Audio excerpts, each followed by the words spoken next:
Quien lucha con monstruos cuide de convertirse, al hacerlo, en un monstruo. Y si contemplas largamente un abismo, también el abismo contempla dentro de ti. Esas palabras, escritas hace más de un siglo, resuenan hoy como una alarma en el silencio de nuestra conciencia. ¿Qué sucede cuando las herramientas que levantamos para protegernos empiezan a tallar nuestra propia forma? Cuando la lucha contra la crueldad, la corrupción o el caos exige abrazar esa misma oscuridad que juramos erradicar. Nietzsche no lo planteó como un enigma etéreo. Habló como profeta del abismo que habita en cada alma humana, ese rincón que desterramos en tiempos de calma, solo para invocarlo en tiempos de batalla. Lo reconocemos en los titulares que claman multitudes enfurecidas, en los susurros de espionaje secreto, en los ojos vidriosos de las estatuas corroídas por la rabia y el óxido del tiempo. Y nos preguntamos, ¿dónde termina la supervivencia y comienza la monstruosidad? ¿Es el monstruo solo la encarnación del mal, el déspota implacable que se erige sobre los débiles? ¿O podría ser una forma radical de liberación, un despojo de las cadenas morales que aprisionan el espíritu en la complacencia? Si la moral es una fortaleza de arena, una construcción frágil donde cada grano es un precepto impuesto, Nietzsche nos desafía a demoler sus murallas y afrontar lo que yace bajo ellas, instintos retorcidos por el miedo, la ambición, el hambre de poder. Contemplar ese abismo interno es toparse con una verdad más inquietante que cualquier amenaza externa, la capacidad de convertirnos en monstruo pulsa en nuestras venas. La pregunta no es si lo llevamos dentro, sino cómo decidimos empuñarlo. ¿Permitiremos que consuma nuestra humanidad, o lo aceptaremos como el fuego que forja la transformación? La locura, sugiere Nietzsche, no es necesariamente el sendero hacia la autodestrucción. Puede ser, en cambio, un despertar, la ruptura de la conciencia adormecida por la manada y el primer paso hacia territorios inexplorados de autoconocimiento. En ese crisol de caos, el monstruo que emerge no es solo villano, sino quizá el agente de un cambio profundo. Entonces, debemos preguntarnos, ¿qué precio estamos dispuestos a pagar para encarar las monstruosidades del mundo? Y cuando lo hagamos, ¿volveremos más fuertes, con nuestra humanidad templada en la oscuridad, o nos convertiremos en aquello que juramos destruir? Para vencer al mal, debes aprender a blandirlo. El abismo no emite un sonido, pero su llamada se siente en el pulso. Atrévete a mirar hacia atrás. Bajo el fulgor aturdidor de nuestro escenario moral compartido, Nietzsche detectó un gran engaño en acción, una mentira noble que nos encadena la autonegación y la envidia. La llamó moral de esclavos, un sistema de valores erigido por los débiles para domesticar a los fuertes, santificando la magnis, la mansedumbre, la piedad y el sacrificio como virtudes, y condenando la ambición, el orgullo y la implacabilidad como pecados. Pero pensemos en el precio de ese pacto. Cada código que proclama, no harás, es también un voto de silencio sobre los instintos que inspiran la innovación, el coraje y la grandeza. Aplaudimos al vecino tranquilo que nunca desobedece, y estremecemos ante el emprendedor que osa romper los moldes.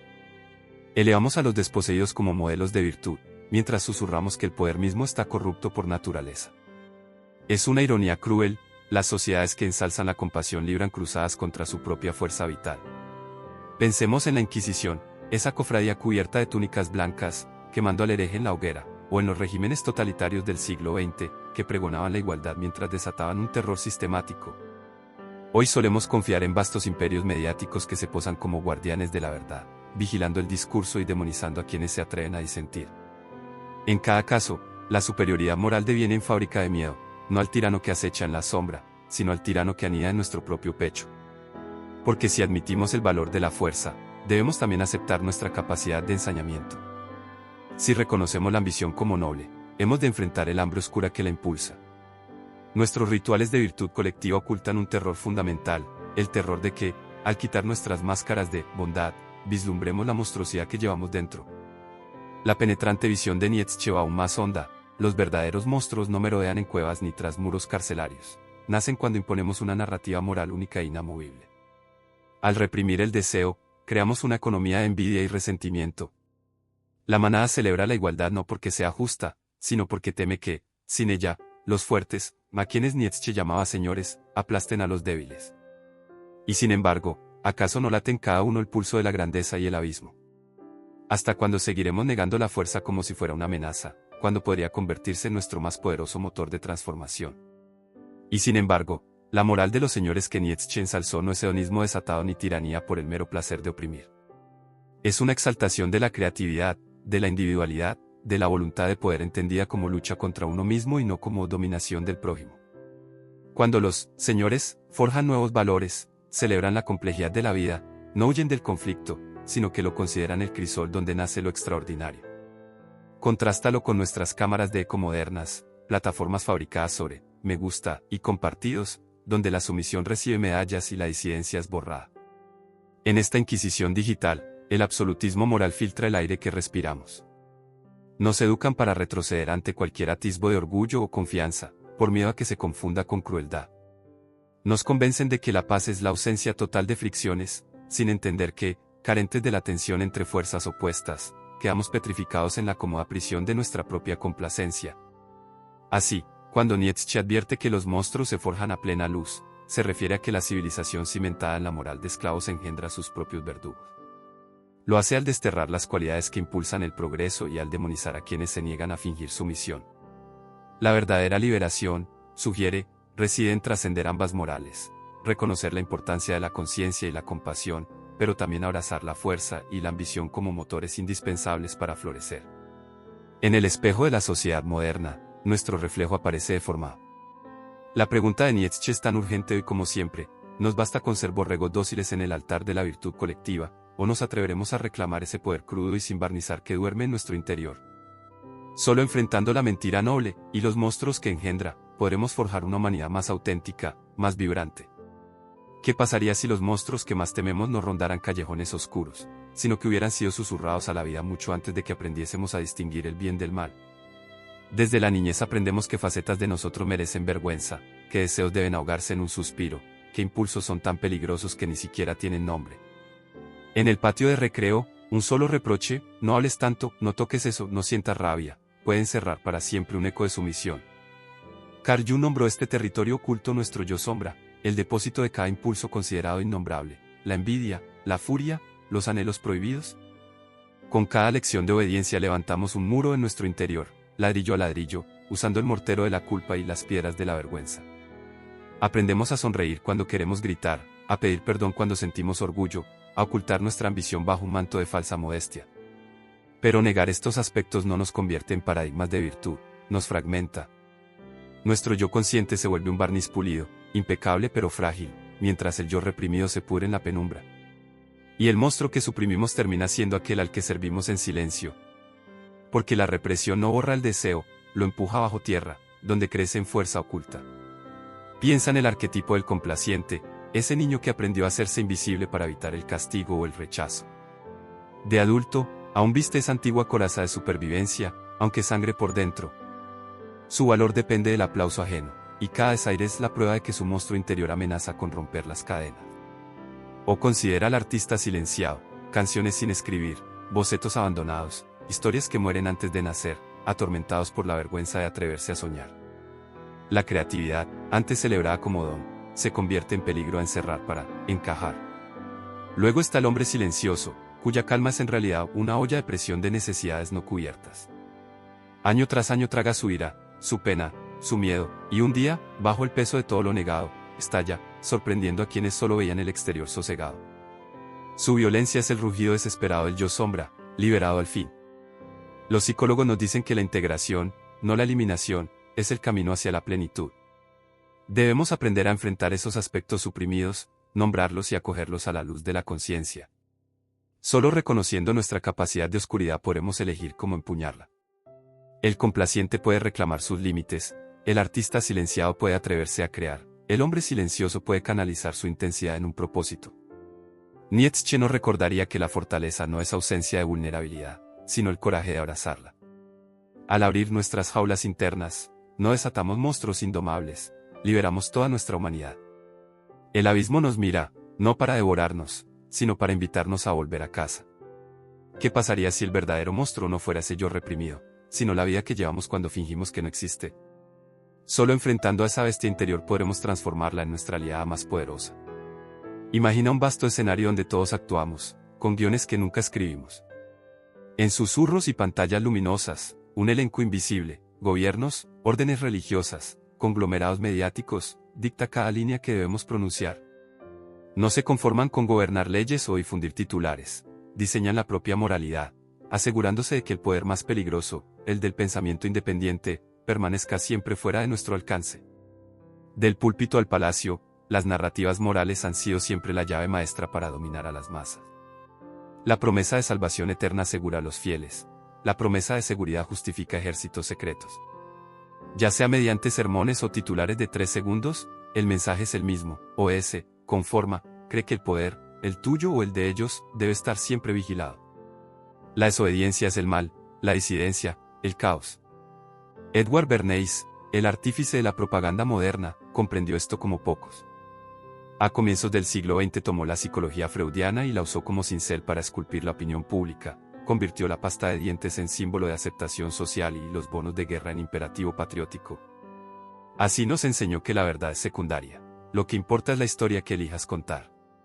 ¿Y quién controla esa historia para millones? Sujeta las riendas de la sociedad. George Orwell lo llamó doble pensar, en 1984, la capacidad de albergar dos creencias contradictorias sin pestañear, adorar la libertad encadenado al temor, ansiar la verdad mientras tragas mentiras. Bajo el manto de la urgencia moral, los gobiernos obligan a abrazar la paradoja, ver al opresor como protector, la vigilancia como salvaguarda. Esta herramienta psicológica tan resbaladiza erosiona la resistencia desde dentro, policías de nuestros propios pensamientos hasta que la censura externa queda casi innecesaria. Avancemos al presente digital y hallamos un nuevo coliseo de control, la cultura de la cancelación. Un hashtag basta para condenarte, borrarte de la conversación sin juicio ni defensa. Aquí la moral se mide en eficiencia, si te sales del guión aprobado, no solo estás equivocado, eres monstruo. El miedo al ostracismo impone la autocensura, y pronto comunidades enteras recitan la misma letanía. Nietzsche advertía que la moral es el instinto de rebaño en el individuo. Al interiorizar el código de la manada como propio, nos convertimos en carceleros y reos al mismo tiempo. El teatro de títeres pierde hilos, y sin embargo bailamos tal como fue previsto. ¿Quiénes rompen el hechizo? Los que cuestionan el relato, los que manejan el poder de formas impensables, son tachados de villanos. Y, paradójicamente, pueden ser los verdaderos artífices del cambio. Para ver el engranaje, a veces hay que salirse del mecanismo. Imagínate descorrer el telón y descubrir que la mano del titiritero es tu propia sombra. La brújula moral en la que confiabas no es más que un imán que te aleja de tu centro. Cuando el emblema de la rectitud se convierte en marca de la conformidad, el crimen supremo es la autenticidad. Aquí yace la última paradoja. Para liberarte de esta maquinaria moral, quizá tengas que volverte aquello que la manada llama monstruo. No por crueldad, sino como acto de soberanía radical, elegir tus propios valores, poner a prueba tus límites y negarte a inclinarlos ante un relato que no escribiste. No es una invitación al mal, sino un llamado a la creatividad, al coraje y al pleno despliegue de tu voluntad de poder. Al final, el teatro de títeres se disuelve cuando los muñecos comprenden que no son meros accesorios, sino actores con voz propia. La revolución verdadera no empieza al derrocar tiranos externos, sino al recuperar el guión, qué líneas escribirás para ti, qué clase de monstruo decidirás ser. Cuando Nietzsche presentó al Übermensch, el superhombre, no entregó un manifiesto de tiranía, sino un clamor por la autocreación radical. Esta figura trasciende la antigua dualidad del bien y el mal, no negándola, sino situándose tan alto que sus flechas caen inofensivas a sus pies. El Übermensch dicta sus propias leyes, talla su propio sendero y osa convertirse en una bestia hermosa, parte artista, parte destructor, parte alma soberana. ¿Qué tal si la moral impuesta desde afuera no es más que una jaula de valores ajenos? El Übermensch arremete contra esa jaula con el martillo de su voluntad. Observa los mandamientos del templo y del Estado, no como tabletas sagradas, sino como obstáculos a vencer.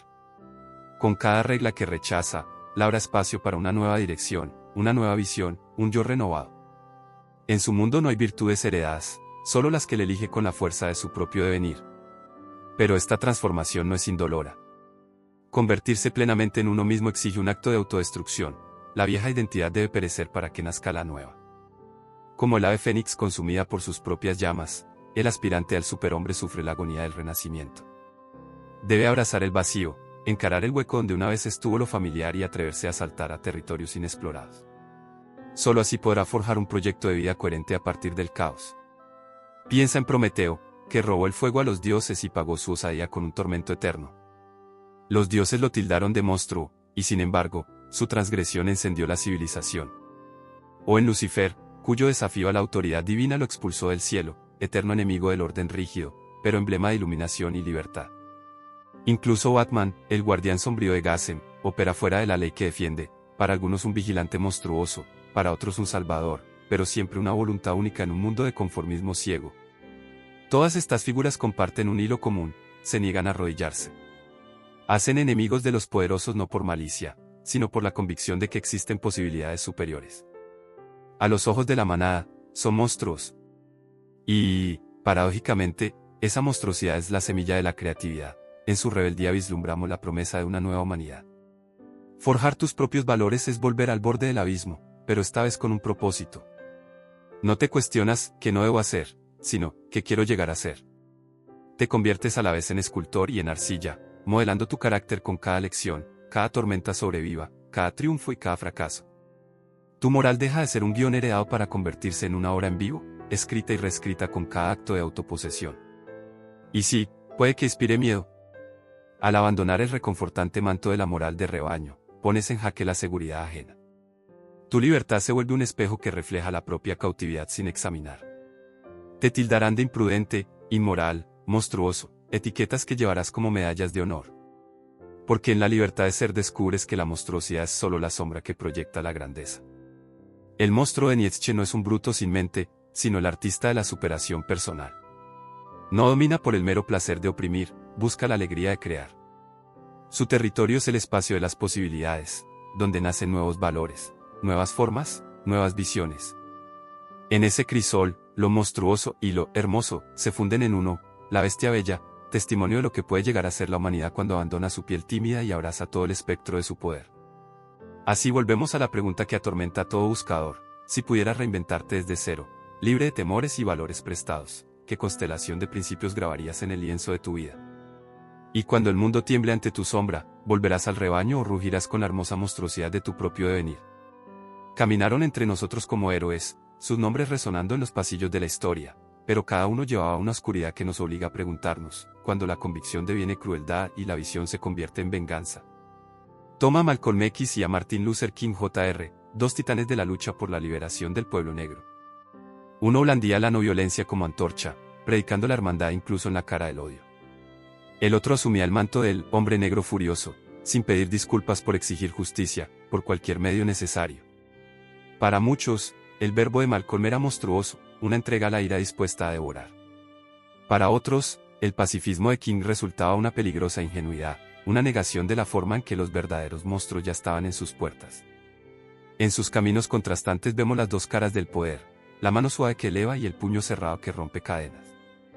Steve Jobs, el visionario que remodeló nuestro mundo con dispositivos elegantes e ideas audaces, tampoco escapó a su propia sombra. Se decía en pasillos que su temperamento era volcánico, que empleados lloraban ante sus críticas despiadadas. Y, sin esa exigencia brutal de perfección, existiría el iPhone. ¿Fue su crueldad un sacrificio necesario en el altar de la innovación, o la señal de un monstruo incapaz de soportar la mediocridad? La línea entre genio y monstruosidad se difuminó con cada nuevo diseño. ¿Y qué decir de Che Guevara, icono romántico de la rebelión? Su imagen, boina ladeada, mirada inquebrantable, adorna pósters por todo el mundo. Pero tras ese rostro carismático estaba el arquitecto de fusilamientos, el hombre que veía el terror como herramienta revolucionaria. Para algunos es un mártir que derrocó tiranos, para otros, un carnicero que respondió a la disidencia con muerte. Su legado nos fuerza a enfrentar una paradoja: puede la misma mano que libera también destruir. Pero esta transformación no es indolora. Ser plenamente uno mismo exige un acto de autodestrucción. La antigua identidad ha de morir para que nazca la nueva. Como el ave fénix consumida por su propia llama, el aspirante al superhombre padece la agonía del renacer. Debe abrazar el vacío, mirar de frente el hueco que dejó lo familiar y atreverse a lanzarse a territorios inexplorados. Solo entonces podrá forjar un proyecto vital coherente a partir del caos. Piensa en Prometeo, robándole el fuego a los dioses y pagando su osadía con un tormento eterno. Lo llamaron monstruo y, sin embargo, su transgresión encendió la civilización. O en Lucifer, desterrado del cielo por cuestionar la autoridad divina, enemigo perpetuo del orden rígido, símbolo de libertad y conocimiento. Incluso Batman, vigilante nocturno de Gotham, actúa al margen de la ley que jura proteger, monstruo para unos, salvador para otros, pero siempre una voluntad indómita en un mundo de conformismo. Estas figuras comparten un rasgo esencial: se niegan a arrodillarse. No combaten por maldad, sino por la convicción de que existen horizontes superiores. Frente a la manada, son monstruos, En su rebeldía, germina la semilla de la creatividad, la promesa de una humanidad renovada. Forjar tus propios valores es volver a asomarte al abismo, pero esta vez con un propósito firme. Ya no te preguntas ¿qué no debo hacer?, sino ¿qué quiero llegar a ser? Te conviertes, al mismo tiempo, en escultor y materia. Cada lección, cada tormenta sorteada, cada triunfo o fracaso moldea tu carácter. Tu moral deja de ser un guión heredado para transformarse en una obra viva, escrita y reescrita en cada acto de autoliberación. Y sí, puedes infundir temor. Al desechar el reconfortante manto de la moral del rebaño, agitas la seguridad ajena.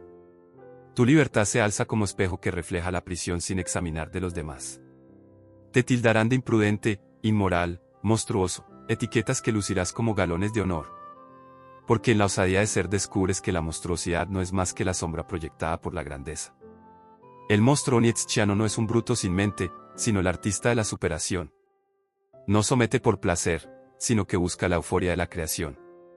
Su territorio es el espacio de la posibilidad, donde nacen nuevos valores, formas y visiones. Allí, lo monstruoso y lo hermoso se funden en uno solo, la bestia bella, testamento de lo que la humanidad puede llegar a ser cuando abandona su coraza tímida y abraza todo el espectro de su poder. Así llegamos a la pregunta que acecha a todo buscador: si pudieras reinventarte desde cero, libre de miedos y valores prestados, ¿qué constelación de principios grabarías en el lienzo de tu vida? Y cuando el mundo tiemble ante tu sombra, ¿volverás al rebaño o rugirás con la hermosa monstruosidad de tu propio devenir? La historia abunda en nombres que, dependiendo de quién cuente la historia, fueron héroes o psicópatas. Juana de Arco, santa y hereje; Galileo, genio y traidor. Su destino no siempre se midió por sus actos, sino por el veredicto de quienes ejercían el poder moral. Los enaltecemos mientras sus victorias favorecen nuestra causa, y los crucificamos cuando su rebeldía hiere la mano que los alimentó. Nietzsche nos recordaría que la grandeza, esa que trasciende valores antiguos, choca inevitablemente con la moral del rebaño. La sociedad ensalza al héroe hasta que crece demasiado y exige que abandone su máscara monstruosa, o lo desecha. El monstruo y el visionario son caras de la misma moneda, ambos desafían el statu quo y sacuden la comodidad de los demás. ¿Dónde trazar entonces la línea? Tal vez no esté en los hechos, sino en nuestra disposición a aceptar la complejidad. Un visionario que abraza sus instintos oscuros puede cambiar el mundo, pero ¿a qué precio para su humanidad? Y un monstruo que se cubre de virtud puede revelar verdades demasiado incómodas para ignorar. Al final, no se trata de decidir si fueron héroes o psicópatas, sino de que elegimos recordar. Blanquearemos sus sombras hasta convertirlas en leyenda, o miraremos de frente la totalidad de su humanidad. Solo así entenderemos cuán cerca coexisten el monstruo y el visionario, y cuán fácil es que uno mutile al otro. En el fervor del triunfo, el monstruo interno no desaparece, se alza con el premio. El poder seduce con susurros de destino, estás llamado a remodelar el mundo. La rebelión sabe a vino de libertad, embriagador y dulce. Pero con cada sorbo, el filo se afila. El abismo de Nietzsche vuelve a llamarte, recordándote que la oscuridad que liberas puede devorar el alma que la engendró. Mira los grandes vuelcos de la historia, quienes derribaron tiranos acabaron coronándose. Robespierre, pregonero de la libertad, se convirtió en arquitecto del terror. Trotsky, purista de la revolución, vio como el puño de acero de Stalin aplastaba las cenizas de su sueño. Todos creyeron que la crueldad era un mal temporal, una herramienta necesaria, pero la herramienta se volvió maestro, esculpiéndolos en los monstruos que antes condenaban. Una y otra vez vemos al fanático que masacra en nombre de la justicia, al idealista que justifica la tortura por el progreso, al visionario que silencia voces para proteger su utopía. En la penumbra de los consejos y el clamor de las multitudes, los límites morales se desdibujan. El mantra, el fin justifica los medios, abre el camino a horrores que prometían nunca llegar. Carl Jung advirtió, no te iluminas imaginando figuras de luz, sino haciendo consciente la oscuridad. Ignorar el hambre del monstruo es alimentarlo. Cada acto de crueldad justificado en nombre de la grandeza erige un monumento a nuestra negación. El espejo del tirano se alza ante el rebelde, y apenas reconocemos el reflejo. Pero el abismo no es una prisión, es un espejo. Ofrece advertencia y elección. Podemos retroceder, acobardarnos en la comodidad moral del rebaño, o enfrentar su mirada y decir, te veo. Al nombrar nuestros impulsos más oscuros, ambición desbocada, ira indómita, compasión transformada en arma, reconquistamos nuestra soberanía. Aprendemos que la integración, no la represión, nos protege de convertirnos en aquello contra lo que luchamos. Este es el giro final de nuestro viaje. El llamado a volverse monstruo nunca fue una oda a la crueldad, sino una invitación a abrazar la totalidad de nuestra naturaleza.